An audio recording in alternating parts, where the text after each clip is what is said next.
Oduu ijoo marii biyyoolessaa milkeessuu fi lammiileen biyyattii hundi akka tumsan koomishiniin marii biyyaalessaa waamicha dhiyeesse.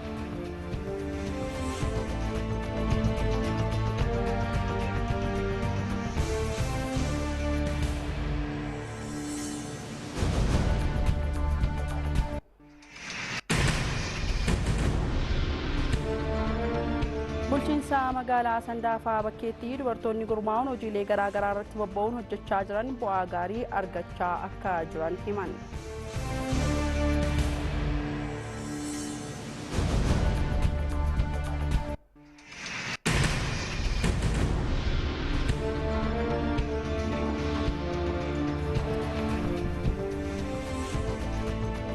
Yuukireen misaa'ilaan Raashiyaa haleeluun ishee himame.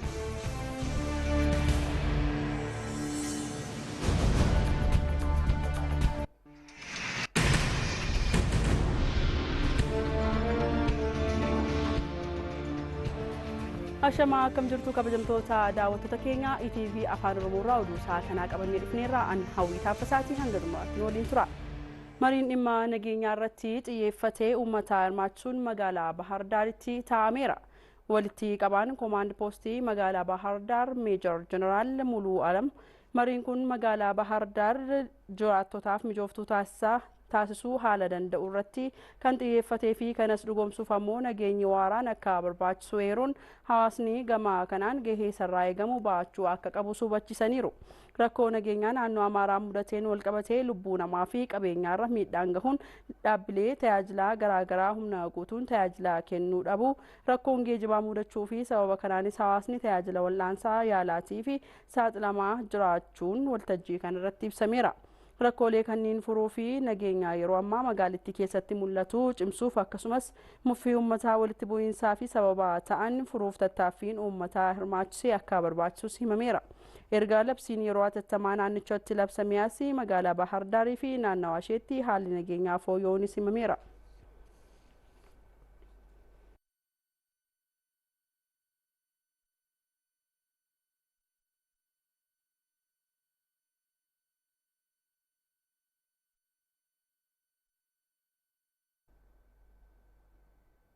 Koomishiniin marii biyyaalessaa walitti bu'iinsaa iddoowwan garaagaraa biyyattii keessatti mudatu karaa nagaadhaan akka furamuuf waamicha dhiyeessee turee fi deebii eeggachaa jiraachuu beeksise. Haalonni marii nageenyaa kanaa milkeessuu fi gargaaranis akka uumaman lammiileen biyyattii tumsuu akka qabanis koomishinichi hubachiiseera. Taammana Girmaa dabalata qaba. Koomishiniin marii biyyaalessaa Itoophiyaa rakkoon nageenyaa biyyattii mudate karaa nagaatiin akka hiikamuuf waamicha dhiyeessuun isaa kan yaadatamudha. Koomishinichi waamicha nageenyaa dhiyeesse kanaaf deebii eeggachaa kan jiru ta'uu koomishinarri koomishinichaa Dr. Yoonaas Addaayyee turtii ETV waliin taasisaniin himaniiru. ከማንም ሳይወግን ለሁሉም ማገልገል ስላለበት የመጀመሪያው ስራችን koomishiniin marii biyyaalessaa loogii tokko malee hunda tajaajiluu waan qabuuf waamicha nageenyaa dhiyeessee jira. Ergamni keenya inni guddaan waliigalteen biyyaalessaa akka uumamu wal amanuun akka jiraatuu fi dhimmoonni gara wal dhabdeetti geessan akka hafaniif mariisisuudha. Kanaaf jecha marii gaggeessinee deebii waamicha keenyaa eegaa jirra. እኛ አሁን እንግዲህ የጥሪውን መልስ እየጠበቅን ያለን garaagarummaa jiru humna qawweetiin hiikuuf yaaluun hafe mariidhaan akka bakka bu'uu fi mariin nageenyaa akka aadeffamuuf hojjetamaa kan jiru ta'us dubbataniiru. እስቲ ወደ ውይይት ወደ ንግግር እንምጣ ወደ ምክክር እንምጣ gara mariitti haa dhufnu marii aadaa siyaasaa taasifnu sana yoo taasifne rakkoo keenya bu'uurarraa furra jennee karoora baafnee hojiitti galle boordii mariitis hundeessinee jirra. Isaanii fi kan dhimmichi ilaallatu kanneen biroo waliin hojjetaa jirra. Waliigalteen Piriitooriyaatis waan abdii namatti horuudha. Rakkoon nageenyaa iddoowwan garaagaraatti mul'achaa jiru adeemsa marichaa irratti qormaata kan uume ajandaalee marii filatamaa kan jiran ta'uu ogeessi olaanaan marii biyyaalessaa Itoophiyaa Xibabuu Taaddasaa ibsaniiru. አማራና ኦሮሚያን ጭምር ሌሎችም ክልሎች አሉ ያልሄድንባቸው ናኖ ኦሮሚያ ፊ አማራ ደበለቴ አፋር ሶማሌ ትግራይ ፊ ናኖሌ ሃሮ እንዲፈመኒ ፈይ ብረት በኪ ወሊን ጋምኒ ነጅሩ ኢዶወን ከነ ሁንደት hirmaatota marii biyyaalessaa adda baasuu akkasuma iddoowwan hirmaatotni maricha adda baanitti ammoo ajandaawwan marii akka walitti qabaman hojjetamaa jira. አጀንዳዎችን ከህብረተሰቡ የማሰባሰብ ስራው ይሰራና ከተቀረጸ በኋላ ነው የሚሄደው ማለት ነው። mariin biyyaalessaa bara 2016 milkaa'inaan akka gaggeeffamuuf Itoophiyaanonni hundi qooda isaanii baachuu akka qabanis koomishiniin marii biyyaalessaa Itoophiyaa waamicha dhiyeesseera. Bara 1968 jabanaa mootii Teewodiroos hambaaleen adda addaa Maqdallaa irraa saamamanii fudhataman imbaasii Itoophiyaa Londanitti argamuu fi deebifamaniiru. Hambaalee deebifaman keessaa taabota madaala rifeensa ilma mootii Teewodiroos Alamaayyoo, Teewodiroos waancawwan meetii fi naasaarraa cuubaman 3 akkasumas gaachanaa waraanaa isaan gurguddoo ta'uun himameera. Sirna kanarratti Biriitaaniyaatti ambaasaaddarri Itoophiyaa Tafarii Mallas Jiirlii Bataskaanaa Ortodoksii Itoophiyaa bakka bu'an garee biyyaalessaa hambaa deebisisuu miseensonni paarlaamaa Biriitaaniyaa argamaniirus jedhameera. Hambaaleen deebifamanii guddina amantaa, seenaa fi aadaa Itoophiyaaf faayidaa olaanaa akka qabu kan qabudha jedhan Biriitaaniyaatti ambaasaaddarri Itoophiyaa Tafarii Mallasa. Hambaaleen deebifaman bakka isaaniif malu akka kaa'aman gochuuf Itoophiyaatti harka ergamanis ambaasaddarichi mirkaneessaniiru. Miseensi koree biyyaalessaa hambaa deebisisuu Piroofeesar Aluulaa Paankiraast hojiin hambaalee hafan deebisisuu cimee itti fufuu qabasii jedhaniiru. Miseensi paarlaamaa Biriitaaniyaa Lord Puul Buuting hambaaleen ibsituu eenyummaa Itoophiyaa durii calaqqisiisan biyyattiif akka deebifaman tattaaffiin taasifamaa turuus eeraniiru.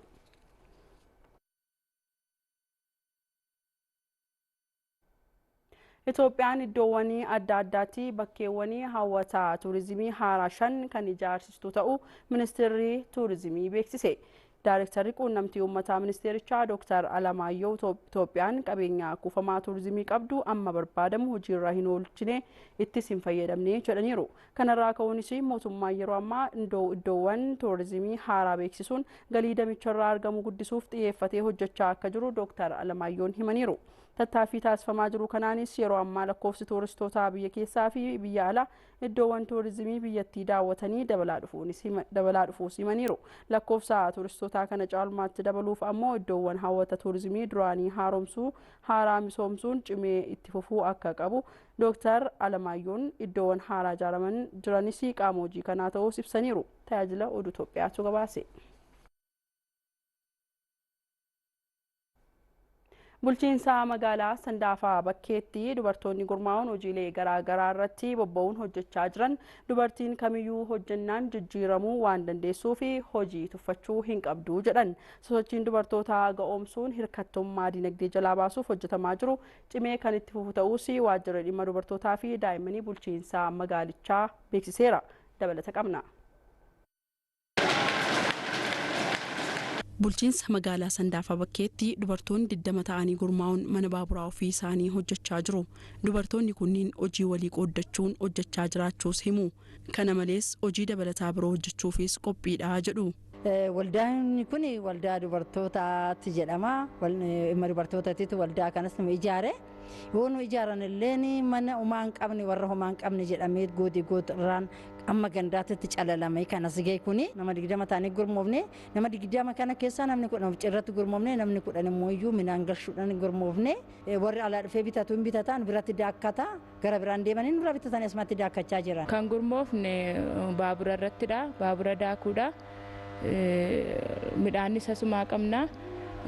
Bakkeedhaallee dhufanii daakkatu kana hojjennaa jechuudha. Faayidaan isaa jajjabaannee wal jajjabeessinee yoo hojjenne baay'ee gaarii. Dubartoonni akka jajjabaatanii hojii adda addaatti galan akkasum jedhanii mana hin teenye. Obcoo biraalleen isiniif hin dabala. Akka jabaatan akka hojjettan biddeenallee akka tolchitanii asumaanii nama isinirraa fudhatu isiniif ammachaachaan hojjechaa jiran. Dubartoonni 6 ta'anii gurmaa'uun horsiisa lukkuu irratti hojjechaa jiran keessaa Ayinaalam Baqqalaas ishee tokko. Dubartiin kamiyyuu baatee hojjechuun galii argachuu ni dandeessi jetti. Dubartiin kamiyyuu nuti amma hojii dhabne akka eenyumaa haadha manaa taanee jiraachaa turre. Haadha manaa gaafa taatu abbaan manaa kee qabeenya haa qabaattu qabeenya waliin haati manaaf abbaa manaa hin qabu miti garuu mirga hin qabdu mana hooteessu jechuudha. Mana hooteessu immoo hojjetaa oolta hin boqattu garuu hojii hin qabduu jedhamta yookiin waan tokko irratti murteessuudhaaf mirga hin qabdu. Baatee yoo hojjette garuu akkuma abbaa manaa keenyaa san hojjennee nus fiduu hin dandeenya. Amma nuyi dubartoonni an akka kootti jechuudha akka nama tokko hojjechuu nan danda'a. Eegan qaaba qabaadhee hoggaan manatti galee haadha daa'imaa nan ta'a haadha manaa nan ta'a haadha mana bulchitu nan ta'a. Honga dibee immoo hojjechuu nan danda'a. Akkuma abbaa manaa kiyyaala bahee hojjedhee oomishee birrii argachuu nan danda'a. Gadi baane haala kamiin mijeessine amma gaafa dhufnuas gaafa hojii gaafa dabaree kiyyate ganama isaa koo namatti nuuf. Akka magaalichaatti dubartoota hirkattummaa diinagdee jalaa baasuuf hojiilee garaagaraa xiyyeeffannoon hojjechaa jiraachuu itti gaafatamtuun waajjira dhimma dubartootaa fi daa'immanii bulchiinsa magaalaa Sandaafaa bakkee addee Immabeet Maammoo kan himan. Dubartoota keenya diinagdeedhaan cimsuudhaaf hojiiwwan akka magaalaatti hojiiwwan gurguddoon hojjetamanii jiru. Akkuma isinis ilaalaa turtan horsiisa horii irratti, horsiisa lukkuu irratti akkasumas immoo ufcoo baabura irratti dubartoonni baay'een isaanii gurmaanii diinagdee keessa galanii jiru. Ufcoo kanarratti wanti itti dabaluu barbaadu daawwannaa hojiitii fi waajjirri dhimma dubartiif daa'immanii naannoo dhufanii hojii dubartootaatti baay'ee gammadan laalanii sana booda ufcoo waadaanuu galanii jechuudha. Bulchiinsi magaalaa immoo kabajamoo kantiibaan keenya obbo Alamaayyoo Tonkolaa asumallee galateeffachuu kanan barbaadu sheedii duratti argitan san birrii miliyoona 3.5 hojjetaniiti dubartoota keenyaaf kan kennanii sana booda ammas dabalataan kantiibaan keenya dubartoota kana jajjabeessuudhaaf ufcoollee tokko dabalanii fi jiru akkasumas dhimmi dubartii naannootis ufcoo tokko dabalanii jiru jechuudha. Kanaaf ufcoo 3 ta'a jechuudha achi keessatti. Kanaaf dinagdee dubartootaa cimsuu keessatti hojii kara hojiitti galchuu keessatti waajjira dhimma dubartii qofa osoo hin ta'in akkuma magaalaatti xiyyeeffannoo guddaan itti kennameeti kan hojjetamaa jiru. Bara kanas dubartoota 10,000 ol hojiitti galchuuf karoora qabachuus addee Immabeet ibsaniiru. Dubartoota bara kana 800 kara hojiitti galchaa jedhamee inisheetii fi tarkaanfii addaa jedhamee hojiiwwan hojjetaman san keessatti nuti gandoota 8 qabnu kana dabalannee naannoo dubartoota 10,377 inisheetii kana keessatti galchine dinagdee isaanii hin cimsi jennee potenshaala qabduufaan kana adda baasnee jira. Dubartoonni kun adda bahanii jiru. Kilaasterra adda bahee jira. Kilaasterra akka magaalattis kan adda bahee jira. Akka waajjira keenyattis adda kan bahee jira. Dubartoota keenya bal'inaan achi keessatti akka isaan hirmaatanii dinagdee isaanii cimsatan hojiiwwan guddaan akka magaalaatti hojjetamaa kan jiru. Godinaalee lixaa Oromiyaa 7 keessatti oomishtummaa inisheetiivii misooma baala shaayii guddisuu fi xiyyeeffannoon hojjetaa jiraachuu biiroonni qonnaa Oromiyaa beeksise.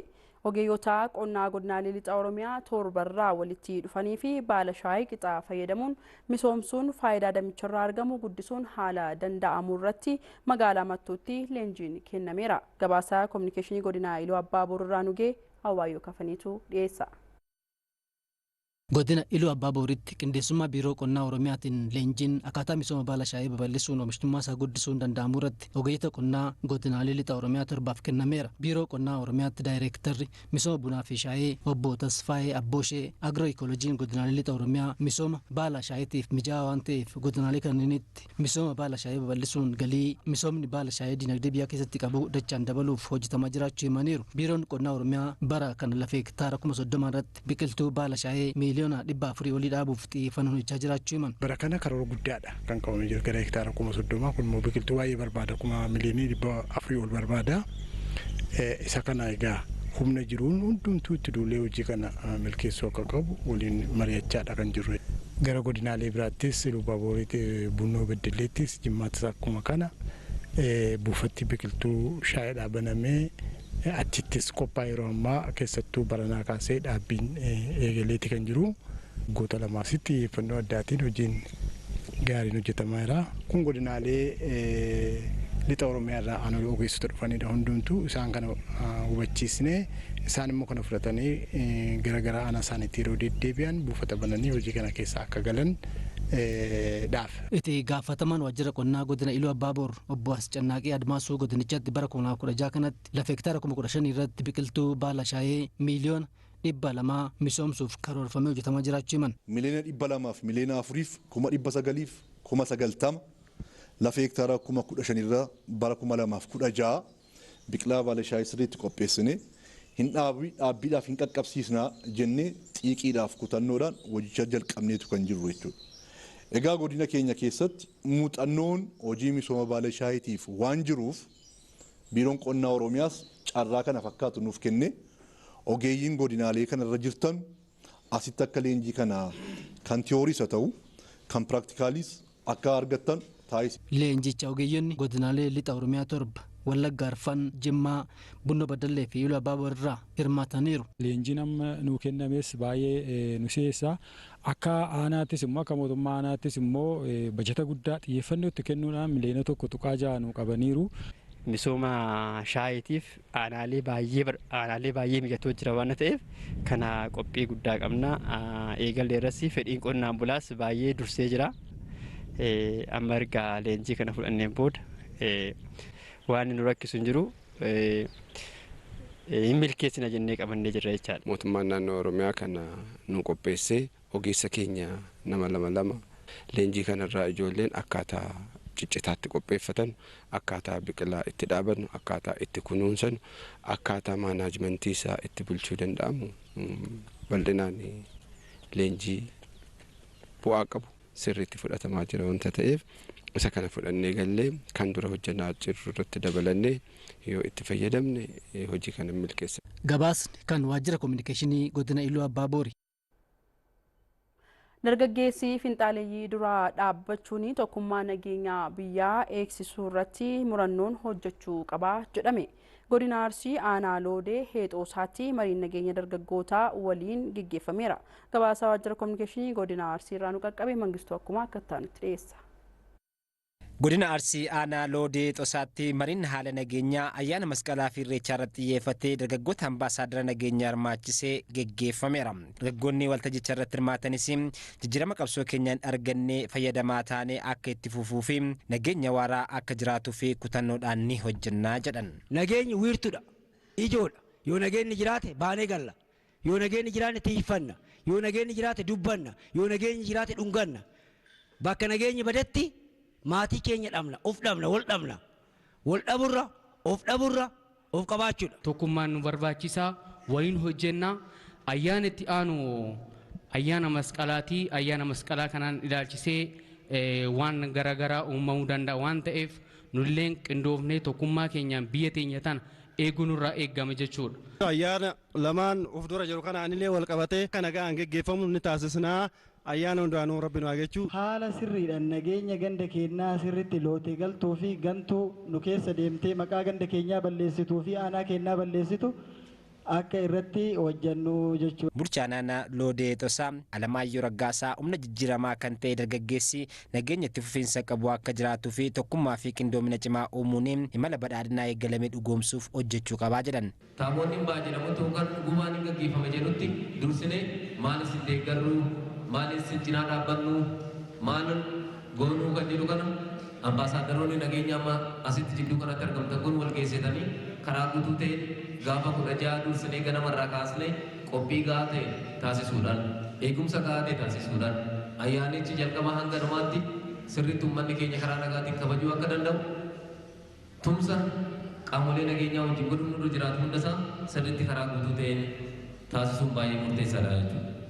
Ayyaana irreechaa wajjin wal qabatee dargaggeessa haadholee siinqee abbootii gadaa namoota bebbeekamoo ayyaana kanarratti ni hirmaanna jedhan ganda keessattis deemuudhaaf fedhii qaban wal duraa duubaan galmeessuu calaluu adda baasuu erga adda baasneen booda immoo gara aanaatti akka dhufan tumsa ambaasaaddarummaa nageenya keenya as keessatti sirriitti mirkaneessuu keessattis gahee qabna waan ta'eef kana sirriitti qabachuun baay'ee murteessaadha jechuudha. Itti gaafatamaan waajjira investimentii godina Arsii Abbabaa Rattaa sirna wareegamaan argame duubatti deebisuu fi finxaaleeyyii nageenya hawaasaa jeeqan dargaggeessi tokkummaan fuuldura dhaabbatee qolachuu cinaatti saaxiluun seeratti dhiyeessuun olaantummaan seeraa akka kabajamuu fi hojjechuu akka qabu dhaamaniiru. Dargaggeessi maaltu irraa eegama hojjan hundaa ol badhaadhina jiddu galeessa nama hundaaf hin jennu keessatti gahee keenya olaanaa ta'uu beeknee gahee keenya bahuu hojii keenya irratti cimaa ta'uu ergama nutti kenname qixaan bahuu misooma ariifachiisuu badhaadhina gidda galeessa biyya keenyaa fiduuf mootummaan keenya barana karoora xiiqii baafatee hojjechaa jira. Karoora xiiqii mootummaan badhaadhina maatii fiduuf baafate kana keessatti ariitiidhaan qulqullinaan akka hojjetamuuf saffisaan akka hojjetamuuf kallattiin kaa'amee itti deemamee jira. Kanaaf dargaggeessi gahee keenya olaanaa bahuu qabna. Akkamitti baana? Danqaalee kana akka ta'an irratti qabsaa'uu, hanna irratti qabsaa'uu, fiinxaleessummaa irratti qabsaa'uu. Godina Horroo Guduruu Wallaggaatti ayyaanni irreechaa karaa duudhaasaa eeggateen akka kabajamuuf qophiin gahaa ta'ee taasifamaa jiraachuu abbootiin gadaa, hayyoonnii fi dargaggoonni godina Horroo Guduruu Wallaggaa himaniiru. Gabaasaa waajjira kominikeeshinii godina Horroo Guduruu Wallaggaa irraa nu qaqqabe Tafarii Gammeetu dhiyeessa.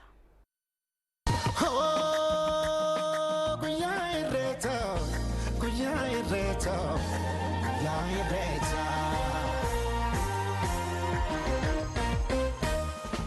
Oromoon turuu faayaan babbareedanii ijoolleen abbaa gadaa wal keessa arreedanii. Ayyaana irreechaa bara 2016 kana yeroo kabajamu keessatti namni kamiyyuu garaagarummaan ilaalcha yoo jiraateyyuu tokkummaatu dursa waan ta'eefi immeejiin ayyaana keenya kanaas akka cilaatti hin dibamneef hundumtuu wal ta'ee miira gaariidhaan saba gara biraafis ofiifis waliifis yaadee sabni kun karaa miidhagaa ta'een mudaa tokko malee ayyaana bara 2016 kana akka kabajuu fi hundumti keenyayyuu ayyaana kana baga geenye jechuun barbaada, baga geessan jechuun barbaada Oromoota maraan. Irreecha kanarratti kan hirmaatu uummata Oromoo qofa otoo hin taane sabaaf sablammiin kam biyya alaarraatii dhufee irreecha kana kan irreeffatu kun immooyyuu karaa guutuu ta'een akka inni raawwatamuudhaa fi gaheen keenya gaheen dargaggeessaa kan Horroo Guduruu Wallaggaa qofaa osoo hin taane guutummaa biyyaatti gaheen dargaggeessaa olaanaa waan ta'eedhaa fi bukkee dhaabbachuudhaaf nageenya kana kabannee kabachiisuudhaa fi qophiirra jirraa hin kabachiisna jennees iyyaannachuudha. Gurmaa'ina akka godina keenyatti akka haadha siinqeettis akka abbootii gadaattis akka jaarsolii biyyaattis mari'annee tokko taane sabaaf sablammii haammannee gurmaa'ina keenya tokko godhannee nuti wal taane wal tumsinee wal faana taane irreecha kana haala bareedaa ta'een haala adda ta'een haala naannoo keenya ibsuutiin irreecha kana irreeffachuuf qophii qabna jechaadha. Yoo waaqni nu gargaare ayyaanni irreechaa odaa bulluqii irrattis sabni kun godinni keenya kabajamaas tureera ni kabanyas kan jedhu abdiin qaba. Kanaaf ayyaana gaarii kan tokkummaa kan jaalalaa fi nageenyi biyya keenyas kan itti mirkanaa'u walta'iinsi yaada wal dhibdeen Oromoota gidduu jiru kunis Waaqayyo gidduu galee hayyoonnis gidduu galanii gar tokkotti dhufee akka Oromoo walii galee tokko ta'u hawwii kootii baga geessan baga geenye jechuun barbaadaa galatooma. Godinni Horroo Guduruu Wallaggaa horaa Harsadii fi horaa Finfinnee irreeffachuudhaaf qophii qaba. Akka irreeffatamu qophii qabna. Horroo Guduruu irrattis qophaa'ameera. Hani hora Finfinnee fi Bishooftuu irrattis akkasuma qophaa'amaa jirra. Gammachuudhaan eeggataa jirra.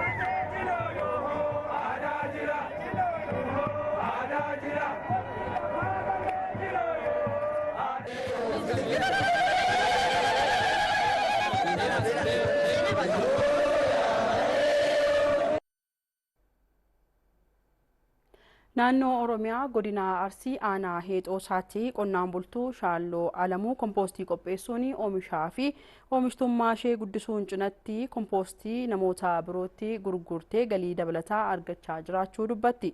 Addee Shaalloo Alamuu kompoostii gosa bifa salphaateen qopheessuun akka danda'amuu fi qonnaan bultoonni biroos kompoostii ofuma isaanii qopheessuun oomishaa fi oomishtummaa isaanii guddifachuu akka qaban dhaamti. Awaayyoo Kafanii.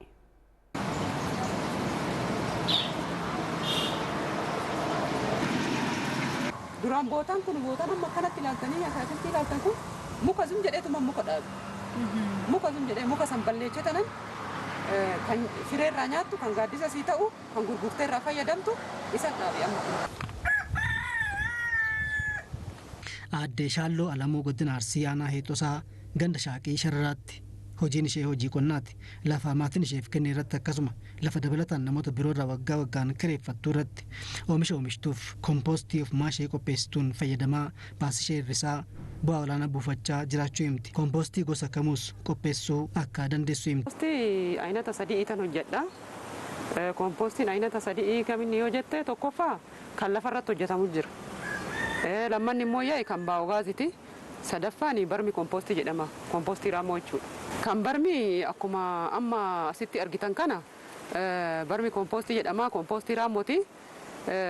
Wanna sila basabbasuu danda'u jechuudha. Wanna sila dafeetoo basabbasuu danda'u akka galabaa shamaa kan figii horii jalaa haramu kana walitti qabnee raawwanneet as keechatti awwaallee kompoostii raammoo kana itti goone raammoo santu kompoostii hojjeta jechuudha.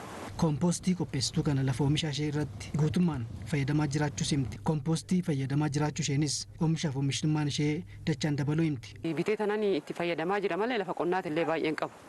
Kanan qabu yaa'u gibbii kana keessa ittiin fayyadama jechuudha. Gibbii kana keessa ittiin fayyadama. Gibbiidhaan alas immoo qarxiin takka hin jirti. kan warri naa kute jechuudha ishii itti fayyadamee jira beeqalaa itti fayyadamee qamadii itti fayyadamee boqqoolloo itti fayyadamne amma lafti sun barana dinnichaan dhaabe dinnichaan dhaabee dinnichaan jechuudha qarxii takkaayyuun guuttuu boyii 3-4 irraa hafe kumtaala 75 irraa gurguradhe kumtaala 75 irraa gurguradhe amma immoo deebisee qamadii facaase qamadii marge amma kuno amma dheengadduma dhiyoota baxaam itti shaggaadha baay'ee gaariidha. Kompoostii baay'inaan oomishuun namoota biroofis gurgurtee galii dabalataas argachaa jiraachuu simti. Tilmaamanii karaa kumtaala 35 gurguradhe baran kumtaala 35 gurgure baran garuu kan kumtaala 3 kumtaala 4 kumtaala 5 kumtaala 6 dhufee fudhatu quxuriin beeku asii haga roobetii jecha biyyi sun biyya sanillee karaa roobeeti garuu gizee 2 moo gizee 3 dhufanii fudhatan asii adaamaa hin beeku silkii bakka fuudhanii hin beeku silkumaan dhufanii ilman astanaagada gini isaan hin beeku silkii walirraa fudhatanii awwaash malkaasan amma fakkeenyaaf anarraa bitata hin dhufan gizee hunda maamila kiyyaayyuu awwaash malkaasan amma barana akkuma laaltan anaafuu sassata ta'e ganaa kanan chigginyi ittiin hojjedhu mana jalaayyuu dhumee jira la. Bara bajataa 2015tti qaala'insi xaawaa akka addunyaatti mudate qonnaan bulaa irratti ba'aa akka hin taaneef qofa mootummaan federaalaa birrii biiliyoona 21 baasuu taasiseera. Itti fayyadamni kompoostii kun qonnaan bultoota mara biratti osoo baratame qonnaan bulaan baasii xaa'oof baasuu hambisa qofa osoo hin taane biyyattiis baasii sharafa alaa biiliyoonotaan lakkaa'amu kanarraa hambisa. Amma isa waqtiin eeggachaa jiru.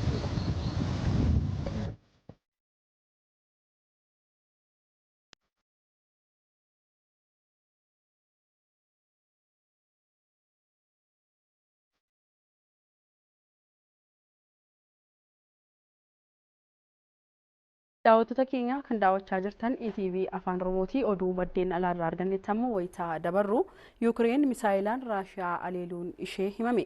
Yuukireen kutaa bulchiinsaa Kiriimiyaa galaana gurraachaan marfamtee argamtu Israa'eliin kana leeltee haleellaa Raashiyaan guyyaa tokko dura ishee irratti raawwattee ture hordofuun akka ta'e miidiyaaleen gabaasaniiru. Taaddasa Tarrafa.